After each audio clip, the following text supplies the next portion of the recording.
አረቦቹ የሚሉትና የሚሰሩት ለየቅል ሆኗል። አንደበት እስራኤል በዌስት ባንክ የምታካሄደውን ሰፈራ ይቃወማል። ምግባር ዌስት ባንክ ባሉ የእስራኤል ኩባንያዎች ላይ ኢንቨስት ያስደርጋል። ኳታር፣ የተባበሩት አረብ ኤምሬትስ እና ሳውዲ አረቢያ ከትራምፕ ቤተሰብ ጋር የፈጠሩት ጥምረት ፍልስጤሞች የኛ በሚሉት ምድር ላይ ለአይሁዶች ገንዘብ እያቀበለ ይገኛል።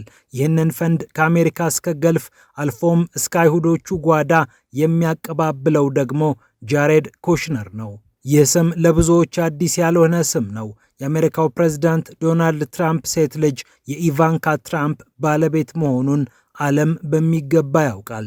ፕሬዝዳንቱ 45ኛው የሀገሪቱ ፕሬዝዳንት ሆነው ሲመረጡ ዋይት ሃውስ የማይጠፋ አረቦቹ አካባቢ የሚያዘወትር መልከ መልካም ነው።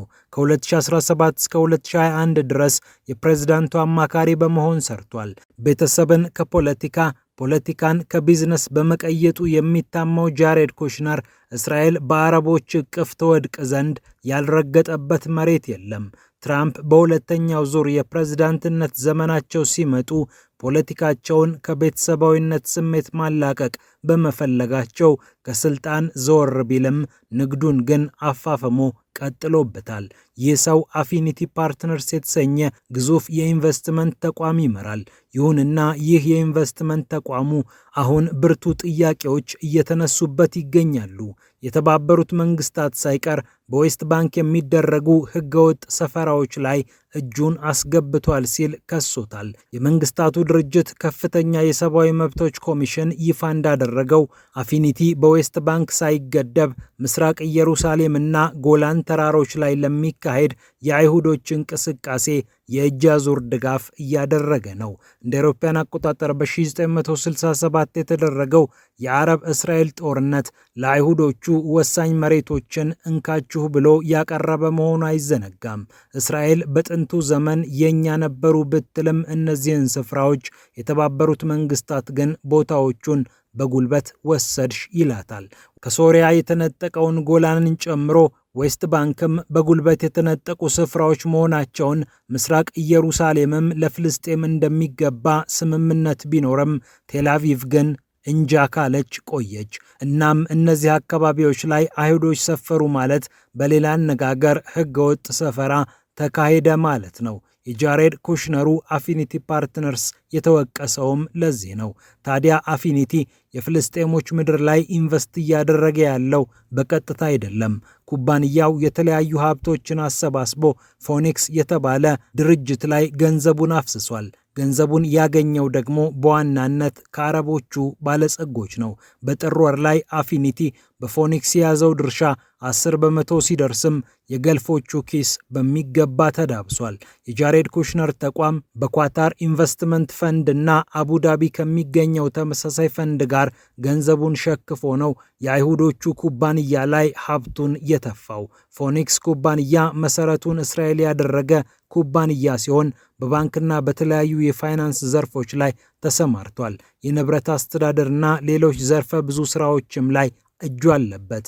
እንደ ሚድል ኢስት አይ ዘገባ ፎኒክስ በስሩ የሚያስተዳድራቸው 11 ኩባንያዎች ሀብት ሲደመር 4.5 ቢሊዮን ዶላር ይገምታል። የኩባንያው ኃላፊዎች ግን እኛ ኢንቨስት የምናደርገው ራቅ ብለን ነው፣ ዝርዝር ውስጥ አንገባም በማለት ከነገሮች ለመሸሽ ይሞክራሉ። ካለፈው ሐምሌ ወር አንስቶ ተጨማሪ ገንዘብ ፈሰስ የተደረገበት ፎኒክስ አሁን ላይ ትርፉ 119 ሚሊዮን ዶላር ገደማ ቢሆንም በቀጣይ ከፍተኛ ትርፍ የሚያስገኝ እንደሆነ ይታመናል። ከሳውዲው አልጋ ወራሽ መሐመድ ቢን ሰልማን ጋር ጥብቅ ቁርኝት ያለው ኩሽነር ሳውዲዎችን ለዚህና ለተለያዩ ቢዝነሶች 2 ቢሊዮን ዶላር ገደማ ተቀብሏቸው እንደነበረም አይዘነጋም። የሳውዲ ገንዘብ ዞሮ ዞሮ ፍልስጤሞችን የማፈናቀያ ገንዘብ ሆነ የሚሉ ነቀፌታዎች የበዙትም በዚሁ ምክንያት ነው። በዌስት ባንክ ካሉት አካባቢዎች በጀኒን ቱልካራምና ቱባስ ያለው ጥቃት ያንገፈገፋቸው ፍልስጤሞች ግን በገፍ መሰደዳቸው እንደቀጠለ ነው። እስራኤል አቀናጅታ በጀመረችው እና ብረት ለበስና ታንክ ጭምር ባሰማራችበት የስደተኛ ካምፖችን ወደ ጦር ካምፕነት እየቀየረ ባለው ዘመቻ ባለፉት 7 ሳምንታት ብቻ ከ40 ሺህ በላይ የዌስት ባንክ ነዋሪዎች ተፈናቅለዋል ይላል የተባበሩት መንግስታት ድርጅት ሪፖርት። የዚህ ዘመቻ ግብ ዌስት ባንክን ከፍልስጤሞች አጽድቶ ለአይሁዶች ማስረከብ ነው የሚሉ ፍልስጤማዊ ድምፆችም በስፋት እየተደመጡ ይገኛሉ። አረቦቹ ታዲያ በአደባባይ ይህንን ወከባ በጽኑ እንደሚቃወሙ በተደጋጋሚ ቢገልጹም ነገረ ስራቸው ግን የተለየ ሆኗል። የኳታሩ መሪ ሼክ ታሚም ቢን ሐማድ አልታኒ የእስራኤልን የዌስት ባንክ እንቅስቃሴ ግልጽ ወረራ ሲሉ ነበር የገለጹት። እስራኤል ዓለም ዝም ማለቱን እንደ መልካም አጋጣሚ ቆጥረዋለች፣ ድርጊቱ አደጋ አለው ሲሉም ጨምረዋል። የኤምሬትስ የውጭ ጉዳይ ሚኒስቴር ደግሞ የእስራኤልን ድርጊት የተወገዘና የሁለት ሀገራት መፍትሄ የተሰኘውን መርህ የሚቃረን ነው ብለውታል። አልሀቅ የተባለ መቀመጫውን ራማላ ዌስት ባንክ ያደረገ ተቋም በበኩሉ ይህንን ድርጊት የአረቦቹ ሀገራት በተዘዋዋሪ እየደገፉ መሆናቸውን በማወቅ እምቢ ሊሉ ይገባሉ ሲል ጥሪ አቅርቧል። አረቦቹ ግን በትራምፕ ዘንድ ሞገስ ለመላበስ ገንዘባቸውን ከማፍሰስ ወደ ኋላ አላሉም። በታህሳስ ወር የኳታርና የኤምሬትስ የኢንቨስትመንት ተቋማት $1.5 ቢሊዮን አፊኒቲ የተባለው ኩባንያ ላይ አፍስሰዋል። እርግጥ ነው የትራምፕ አማች እኛ ፖለቲካ ላይ ተጽዕኖ አንፈጥርም ሲል ለአፉ ያህል ቢናገርም እውነታው ይህ እንዳልሆነ ይታወቃል። አረቦቹም ትራምፕን ለማማለል የገንዘብ ቦርሳቸውን በተደጋጋሚ ፈትሸዋል። አፊኒቲ ፎኒክስ ላይ ኢንቨስት ሲያደርግ ፎኒክስ በተሰማራባቸው መስኮች ሁሉ ከፍተኛ ገንዘብ እንደሚያገኝ ይጠበቃል። ፎኒክስ በበኩሉ በተለያዩ የእስራኤል ተቋማት ላይ ገንዘቡን ይረጫል። ኩባንያው እስራኤል ዲስካውንት ባንክ የተሰኘው ባንክ ላይ የ7.6 በመቶ ድርሻ አለው። በሉሚና ሃፖሊም ባንኮች ላይ የተመሳሳይ መጠን ድርሻ ገዝቷል። እነዚህ ባንኮች ታዲያ በዌስት ባንክ ለሚገነቡ ህገወጥ ግንባታዎች ፋይናንስ እያቀረቡ ያሉ ባንኮች ናቸው። ባንኮቹ ዌስት ባንክ ያለውን የአይሁዶች ሰፈራ የሚያበረታቱ ተቋማትንም ጭምር በገንዘብ ይደግፋሉ።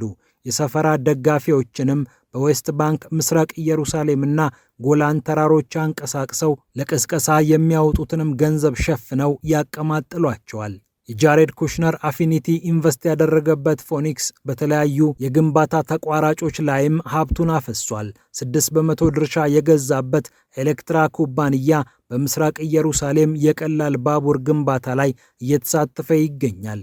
የተለያዩ የቴሌኮም ተቋሞቹም በዌስት ባንክ የሚገኙ ፍልስጤማውያንን ሳይሆን አይሁዶቹን ይበልጥ እያገናኙ ይገኛሉ። ሌላኛው ኢንቨስት የተደረገበት ኩባንያ ሾፒር ኢንጂነሪንግና ኢንዱስትሪ ሲሆን ፎኒክስ በዚህ ድርጅት ላይ የ8 በመቶ ድርሻ አለው።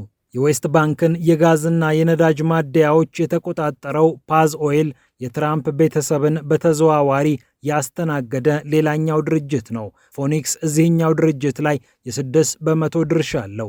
በጥቅሉ ፎኒክስ ሸቀጣሸቀጥና ትራንስፖርት ዘርፉ ላይ ጭምር የተሰማራ ዘርፈ ብዙ ነጋዴ ድርጅት ነው። ሌላኛው የትራምፕ አማች ገንዘብ ያዞሩለት ተቋም ኤልቢት ሲስተምስ ነው። ድሮንን ጨምሮ የተለያዩ የጦር መሳሪያዎችን የሚያመርተው ኤልቢት አረቦቹ ከትራምፕ ቤተሰብ ጋር ሆነው ፋይናንስ ያቀብሉታል። ይህ ማለት ፍልስጤሞች ላይ ሲዘመት የሚተኮሰው እያንዳንዱ ጥይት በሳውዲ፣ ኳታርና አረብ ኤምሬትስ በተዘዋዋሪ መንገድ ኢንቨስት እየተደረገበት ስፖንሰር እየተደረገ ነው ማለት ነው። ዱላ እያቀበሉ ነው ቢባልም ያዋጣል። ምንም እንኳን ፎኒክስ ከኤልቢት የገዛው ድርሻ 3.8 በመቶ ብቻ ቢሆንም ስጋው እንኳን ቢቀር በመረቁ መነካካታቸው አልቀረም። የተባበሩት መንግስታት እነዚህ ድርጅቶች ዌስት ባንክ ላይ በህገወጥ ሰፈራ ላይ በእጅ አዙር ተሰማርተዋል ቢልም የሚሰማው ያለ አይመስልም።